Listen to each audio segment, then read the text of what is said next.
कमळी मुलांना म्हणते, आज आपण कबड्डीच्या पुढच्या टप्प्यावर जाणार आहे.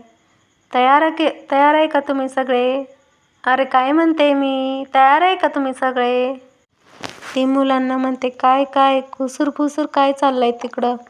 मुलं म्हणतात, आमचं सोडा मॅडम, तुम्ही तयार आहे का आधी ते सांगा. आणि मुलं हसायला लागतात. एक मुलगा म्हणतो, तुम्ही रोज हारता आणि आम्हाला शिकवणार? आधी जिंकून दाखवा. कमळी म्हणते, अय गुरुची किंमत त्यानं तुम्ही त्याला किती वेळा हरवलंय ह्याच्यावरून नाही ठरत, त्यांनी तुम्हाला किती वेळा उभं केलंय ह्याच्यावरून ठरत. एक मुलगा म्हणतो, ओ मॅडम, सिर्फ बोल बच्चा नहीं दोगी या कबड्डी भी सिखाओगी? कमळी म्हणते, शिकवणारच आहे, जरा वेगळ्या पद्धतीने शिकवणार.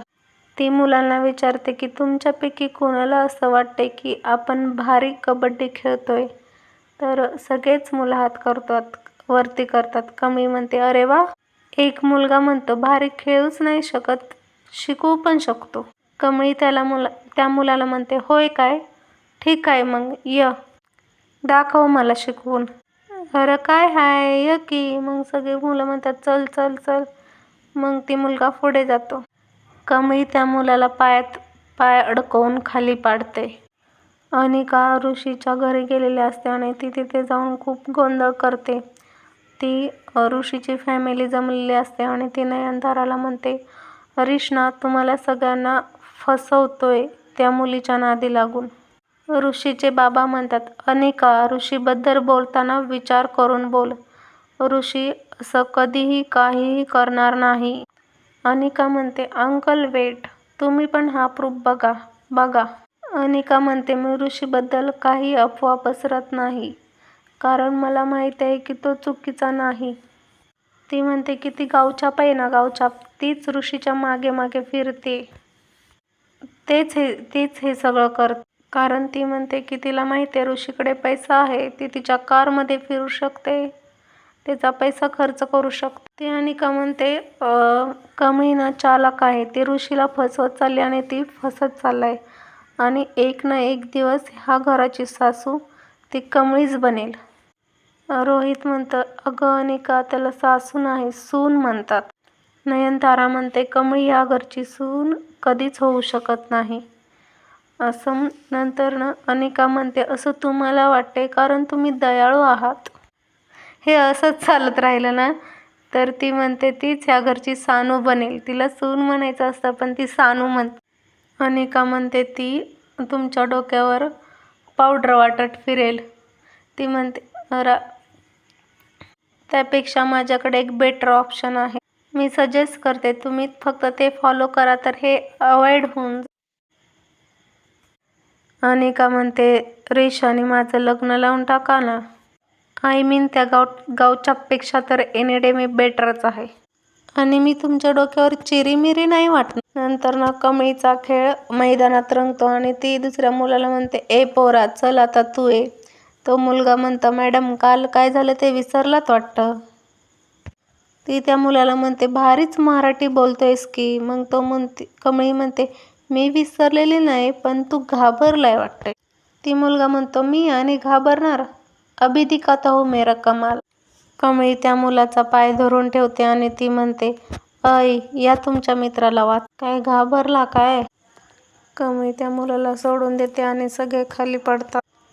नंतर अनिका म्हणते, नयनतारा आंटी, लिसन ना, ऋषी आणि कमळीचं लग्न थांबवण्याचा एकच उपाय, मला माझं आणि ऋषीचं लग्न लावून टाका आणि मला ह्या घरची सानू बनवा. ऋषीचे डॅडी म्हणतात, अनिका, स्टॉप इट. सगळ्यात आधी तू जे ऋषीबद्दल बोलते ना ते बोलणं बंद कर. ऋषीचे डॅडी म्हणतात, ऋषीच्या लग्नाबद्दलचा जो काही निर्णय घ्यायचा आहे ना तो आमचा आम्ही घेऊ, त्याच्याबद्दल तुझ्या ॲडवाईसची काही गरज नाही. ते अनिकाला म्हणतात की खरं तर तुझ्याही लग्नाविषयी तू असं काही बोलू नये, कारण तुला अजून कोणतीही समजही नाही आणि तुला अजून अक्कलही नाही. ते अनिकाला म्हणतात, तू आता तुझ्या घरी जावं हेच बरं आहे. अनिका म्हणते, माझं काय, मी फक्त इथं तुम्हाला सांगायला आले होते, जाते मी. फिरू द्या ऋषीला त्या गावच्या बरोबर फिरायचंय तर. अनिका म्हणते, नयनतारा आंटी मला काय वाटतंय, पण नयनतारा तिथून उठून जायला लागते. तेवढ्यात तिला रोहित थांबवतो. तो म्हणतो की तू स्वतः ऋषीला कॉल करून बघ ना, कन्फर्म करून एकदा तो कुठं आहे. राधिका पण म्हणते, हो आई, तुम्ही ऋषीला कॉल करा. अनिका म्हणते, एक्सक्यूज मी, ऋष खोटं पण बोलू शकतो, यू नो दॅट. नयनतारा साहेबाला कॉल करते आणि विचारते, साहेबा ऑफिसमध्ये आहे, ऋषी कुठं आहे.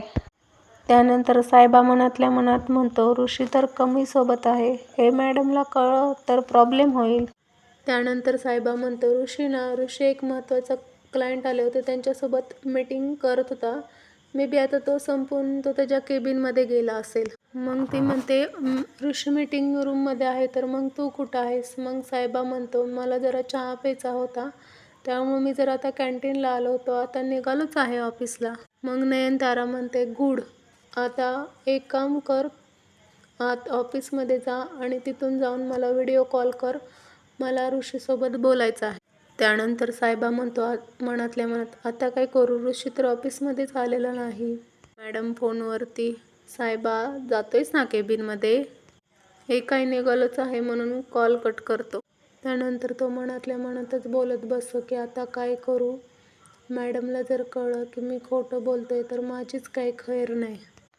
साहेबा केबिनमध्ये जाऊन बघतो तर त्याला तिथं ऋषी आलेला दिसतो. मग तो म्हणतो, आलायस तू. मग ऋषी म्हणतो, का काय झालं. मग साहेबा म्हणतो, नयनतारा मॅडमला तुझ्याशी बोलायचंय.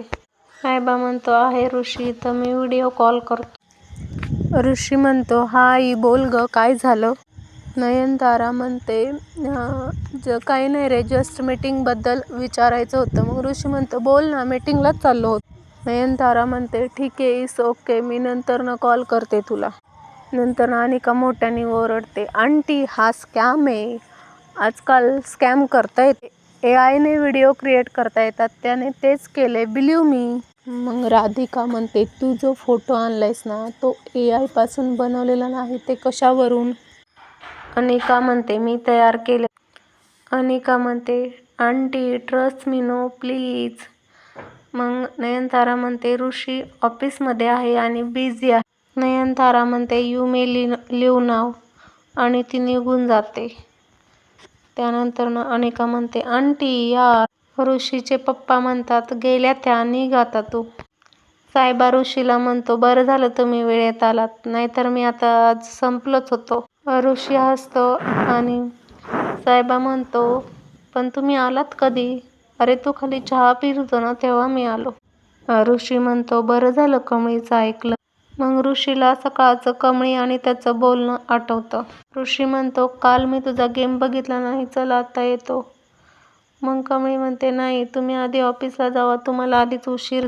कमळी म्हणते, ऑफिसमध्ये कामं आहेत, मीटिंग आहेत, ते करायचं सोडून तुम्ही इथं टाइमपास काय करा. ऋषी म्हणतो, ऑफिसला कामं काय रोजच असतात, येतो ना थोड्या वेळ. कमळी म्हणते, माझ्यामुळं तुम्हाला काय उशीर झालेला चालणार नाही. आणि मग तो म्हणतो, बरं ठीक आहे, जातो मी ऑफिसला, पण मी संध्याकाळी तुला घ्यायला येणार आहे, संध्याकाळी अजिबात कुठं जायचं नाही. संध्याकाळी 6 वाजता गेटजवळ उभी राहा, माझी वाट बघत मी तुला न्यायला येणार आहे.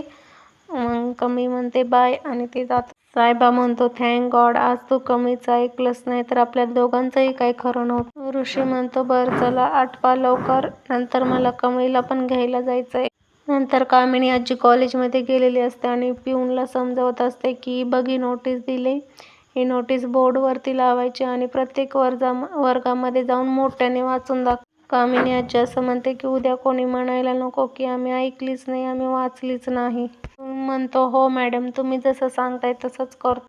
सगळे मुलं नोटीस बोर्डपाशी चर्चा करत थांबतात की हे काय आहे, नवीन कॉलेज सुरू होऊन आता फक्त 1च महिना झाला, आता कशी 70% प्रेझेंटी भरणार, असं कसं होऊ शकतं, हा तर मोठा प्रॉब्लेम झाला यार. तेवढ्यात ते निंगी येते. निंगी म्हणते, हा काय कॉलेजनं नवीन नियम काढलाय, कॉलेज सुरू होऊन 1 महिना पण झाला नाही, तेवढ्यात हा नवीन नियम. तेवढ्यात तिथं कामिनी आजी येते आणि ती म्हणते, नवीन काय नाही, हा मॅनेजमेंटने काढलेला नियम आहे. तिथं सगळ्या ग्रुपमध्ये उभा राहिलेल्या मुलींना म्हणते, तुम्ही कॉलेजमध्ये कशासाठी येता, शिकण्यासाठी येता की ग्रुप करून टवाळक्या करण्यासाठी येता. अभ्यासासाठी येता ना, तर ज्यांची उपस्थिती 70% पेक्षा खाली असेल त्यांना ह्यावेळेसच्या चाचणी परीक्षेत बसता येणार नाही हा नियम तोच सांगतोय. आणि शिस्त म्हणजे शिस्त, ती नियम प्रत्येकाने पाळलाच पाहिजे.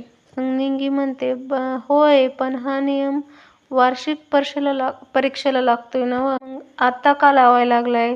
तर तिचा सडेतर उत्तर देत कामिनी म्हणते, विद्यार्थ्यांनी मॅनेजमेंटला नियम शिकू नयेत. मॅनेजमेंट ठरवेल काय करायचे ते. आणि काय ग, आज तुझी मैत्रीण कमळी नाही तर तिची जागा घ्यायला जाऊ नकोस. वेळ प्रसंगी त्यांची स्कॉलरशिप सुद्धा रद्द करण्यात येईल. कमळीचं मुलांचं कबड्डी शिकवत असते ते दाखवतात. कमळी म्हणते, काय मग तुम्हाला आज कबड्डी वेगळ्या पद्धतीनं बघायला मिळाली असेल का नाही? कबड्डीमध्ये ताकदीपेक्षा फोकस खूप महत्त्वाचा आहे, तो हलू द्यायचा. एक गोष्ट लक्षात ठेवायची, जर तुमचा फोकस हलला तर तुमचा प्रतिस्पर्धी तुमच्यापेक्षा वर चढवणार आणि तुमचा पॉईंट मारणार. ती म्हणते, गुरु शांत असतोय कारण त्याला रोज रोज काही गोष्ट सिद्ध करा. योग्य वेळ आल्यावर गुरु दाखवून देतोय. गुरु असतोय ते तुम्ही बघितलंच असणार. निंगी कमळीला फोन करते आणि म्हणते, कमळे इथं कॉलेजमध्ये लय मोठा प्रॉब्लेम झालाय. निंगी सगळं तिला समजावून सांगते आणि मग ती म्हणते की कमळी म्हणते, अगं तासभर तरी मला आता इथनं हलता येणार नाही. पण निंगी म्हणते, अगं उद्या तरी युनिट टेस्ट आहे की गं, तू येईपर्यंत सगळा स्टाफ निघून जाईल की. मग तवर उद्या तुला परीक्षेला बसता येणार नाही की मग तुला आजच बोलायला लागल स्टाफशी. तूच काय, तुझ्यासारखी लय पोरं आहे ती इकडं लय बोंबाबोंब सुरू आहे. मग कमळी म्हणते, ठीक आहे, बघतो मी, येतो काहीतरी करून. नयनतारा अनिकाने दाखवलेल्या फोटोंविषयी विचार करत असते. मग तेवढ्या तिथे रोहित होतो आणि तो म्हणतो, आई कसला विचार करते? ती म्हणते, काही नाही. मग रोहित म्हणतो, मला समजले. तो अनिकाने दाखवलेल्या फोटोंविषयी विचार करते, पण मला ते फोटो खरे वाटतायत. का तर ते फोटो घेऊन अनिका आपल्या घरी येईपर्यंत ऋषी कमळीला ड्रॉप करून ऑफिसमध्ये पोचला असेल. ही शक्यता आपल्याला नाकारता येऊ शकत नाही. नयनतारा म्हणते, पॉसिबल आहे. रोहित म्हणतो, आई मी तुला एक सजेस्ट करू का? मला काय वाटतंय, आपण अनिका म्हणते तेच करूया. आपण अनिका आणि ऋषीचं लग्न लावून देऊया. रोहित म्हणतो की माहीत आहे मला, अनिका मूर्ख आहे, पण ती अन्नपूर्णा महाजनांची एकुलती एक नात. महाजनांची सगळी प्रॉपर्टी एक ना एक दिवस तिचीच होणार आहे.